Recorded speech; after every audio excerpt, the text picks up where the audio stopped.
This is so beautiful place. উত্তর কলকাতায় মুক্তারামবাবু স্ট্রিটের একটি গলিতে রয়েছে এই বিশাল জমিতে বিস্তৃত রাজা রাজেন্দ্র মল্লিকের প্রাসাদ, যা মার্বেল প্যালেস নামে পরিচিত। 19 শতকের এই সুন্দর মার্বেল প্রাসাদটি রাজা রাজেন্দ্র প্রসাদই নির্মিত করেছেন। তিনি ছিলেন একজন ধনী বাঙালি বণিক। আর বলি, এই বড় প্রাসাদটিতে তোমরা দর্শন কি করতে পারবে। জগন্নাথ মন্দির ও চিড়িয়াখানা সহ তোমরা প্রাসাদটির অভ্যন্তরে মূর্তি, প্রতিকৃতি, আয়না, ঝাড়বাতি, এছাড়া ইংরেজ, ডাস্ট এবং ইতালিয়ান শিল্পদের হাতে নৈপুণ্যের আঁকা ছবি। 1835 সালে নির্মিত এই প্রাসাদটি কিন্তু কলকাতার সংরক্ষিত স্মৃতিস্তম্ভ হিসাবেই বিবেচিত। প্রাসাদটির পাশেই অবস্থিত মার্বেল প্যালেস চিড়িয়াখানা, যেটি ভারতের প্রথম চিড়িয়াখানা।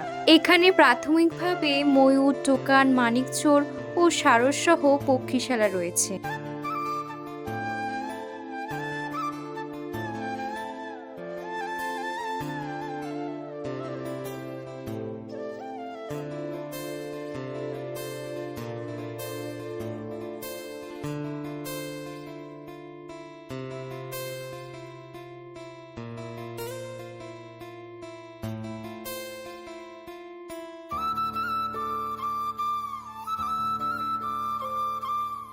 প্রাসাদে যাওয়ার আগে তোমাদের বর্ণনাটা একটু দিয়ে নিই। ইউরোপীয় ও ভারতীয় শিল্পী কর্তৃক তৈরিকৃত অনেক সুন্দর পশ্চিমা ভাস্কর্য, ভিক্টোরীয় আসবাবপত্র এবং চিত্রকর্ম রয়েছে। বড় বড় ঝাড়বাতি, ঘড়ি এবং রাজা রাজরানীদের আবক্ষ মূর্তি দিয়ে প্রাসাদের হলগুলিও সজ্জিত। দেওয়াল ও মেঝে মার্বেল দিয়ে তৈরি। রুবেনসেনের আঁকা ছবি, কিউরিয়াস মার্বেল মূর্তি, মেঝে থেকে ছাদের আয়না এবং বিরল পাখির সংগ্রহের জন্য বিখ্যাত হয়ে রয়েছে এই প্রাসাদ। খোলা উঠান এবং উঠান সহ ঠাকুর দালান ও পরিবারের সদস্যদের জন্য উপাসনালয় রয়েছে। এই প্যালেসটিতে ভিজিট করার জন্য কিন্তু আধার কার্ড কিংবা ভোটার আইডি কার্ড অবশ্যই সাথে ক্যারি করবে। এই প্রাসাদটি যেহেতু ব্যক্তিগত মালিকানাধীন, তাই ফটোগ্রাফি ও ভিডিওগ্রাফি করা কিন্তু একদমই নিষিদ্ধ।